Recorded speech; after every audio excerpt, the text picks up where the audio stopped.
video is dedicated to retired Flight Lieutenant Herb Speer, whom I've known since 1996 and we worked together at WestJet. For some reason I started calling him the Colonel. Now I'm not sure if that was a demotion or a promotion. No disrespect meant, just the way it was. Now a lot has changed in the world since then. We've got to move forward. So 14 years ago, I asked Herb if he'd sit down and let me record him describing what it was like in his early career and his efforts at WestJet to get it to where it is today. His contributions are immeasurable. Here's Herb describing the early days in his own words. Thanks, Colonel. According to the Department of National Defense records, I was Speer HH, Flight Lieutenant 205705. However, going back in history, when I first started in aviation and got the bug in the 1930s, I've seen an awful lot of changes.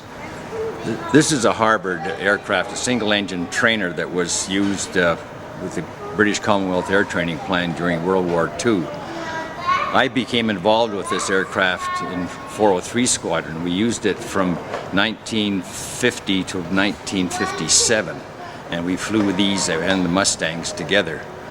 Before we got onto the Mustangs, we used to sit in the back seat of this aircraft and for takeoffs and landings to get used to the long nose that we had to get to learn to fly with on the Mustang. This is a Mark II Avro Anson that was used in the British Commonwealth Air Training Plan during World War II and prior to World War II. It's powered by two Jacobs R915 engines, about 300 horsepower, and it has a cruising speed of about 155 miles an hour. It was a very excellent trainer for instrument flying. And it was many thousands of these were built just for the training, and as a matter of fact, some people went on operations in 1939, believe it or not, out of England on these Mark II and Mark III Ansons. This is a bomb aimer's practice.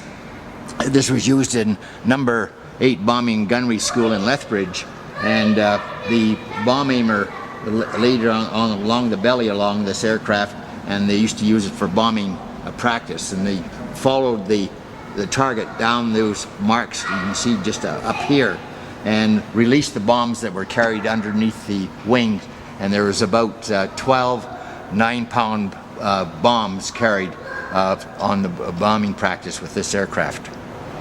Let's go inside this aircraft. You'll notice that it's a right-hand entry, and we'll just follow in and we'll just take a look as to what they have in here, such as the navigator's table.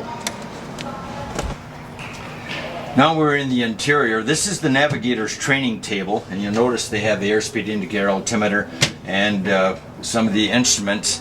And just after here, after this spar, there's the radio operator's training table. And of course you have your up above you have your astro compass and the astrodome for training.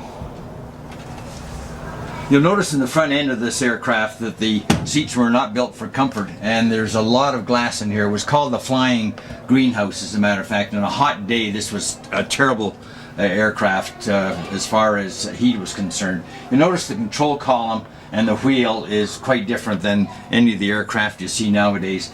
There is only one set of instruments, and they're fairly basic, but you'll see that some of it in a different prospect or with the 737. And you'll notice the compass there is quite a basic compass, which we call the whiskey compass because it was filled with alcohol. Behind me is a Douglas DC-3. It was built in the 30s, and many thousands of those were also built in the wartime in the 40s, and many of them are still flying today. The aircraft is rated at 28,000 pounds takeoff weight, but you can appreciate in the Arctic we used to carry quite a bit more. This aircraft belonged to Northwest Territorial Air, but when I was on it, it belonged to Arctic Air out of Fort Nelson, and we used to do crew changes out into the mountains out of Fort Nelson. Behind me is the C-45, as was designated in the Royal Canadian Air Force, but you can see this one has Transport Canada colors on it. It was used as a twin-engine trainer and also as a twin-engine transport. It was in 403 Squadron from about 1957 until 1964. We had quite a fleet of them and used them as support for the Army on some of their exercises.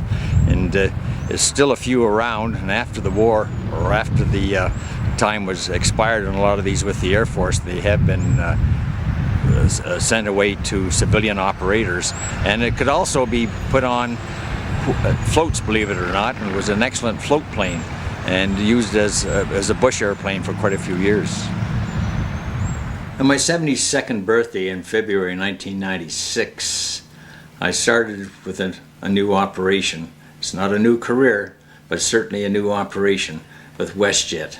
We started off with 250 people, 3 aircraft, 24 pilots, 40 flight attendants, and everybody said that we were nuts. I was working for Gordon Pearso at the Corporate Express. When I told him I was leaving to go into WestJet, he thought I was out of my mind. However, I just had that feeling with people like Dave Lowing and Tim Morgan and other people that I knew that were at the helm of this operation, it was going to go. And I stuck with it, and I'm very, very glad that I did that on my 72nd birthday. Aviation has sure changed in the last 60 years since I've been involved in it.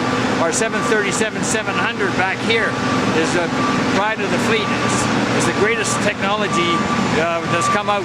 This is the advanced technology, and we're very proud to have this kind of aircraft on our fleet. All computer operated, of course. The pilots have a wonderful time flying it. We're now in the cockpit of the 737-700, and what a difference between what I see here today and what it was 60 years ago when it was needle ball airspeed, and the aircraft were very, very simple. They had to be in wartime. But look at the computers that they have here, the starter, fuel, and that's all. At 60 years ago, you had to worry about pitch, mixture, primers, etc. to start the aircraft. With the Boeing 737-700, WestJet is in the foremost, in the front line of new technology. With this kind of equipment, brand new from the factory, WestJet will do nothing but take the lead as far as airlines in the West is concerned. It was interesting in February 1996 when I first talked to Clive Beddoe about working, and I pointed out to him that I was 72 years old and that in my estimation, I had something to contribute to the WestJet operation, although everybody told me I was crazy to even get involved in it.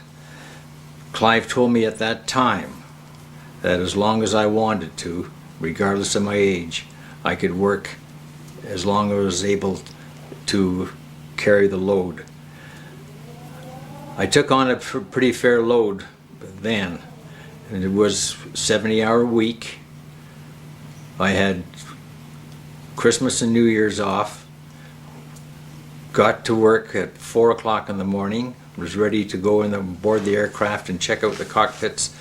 Jeppesen and all the other manuals and etc., which goes on ad nauseum, but I was there 7 days a week and made sure that the aircraft were in the proper condition for the crew to get on board.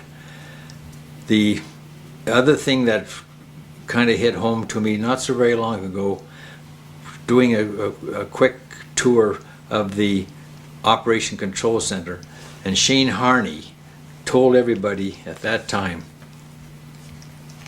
that a lot of the things that I started in 1996, and as far as procedures concerned and things that are how they're handled, is what I started in 1996, and they're still going on today. It's very gratifying to have people such as Clive Beddoe, Tim Morgan, Shane. I'm very gratified that all the time I spent in aviation has come to a very, very good conclusion with WestJet, and I hope that I have some more time to contribute to the operation at WestJet in the future.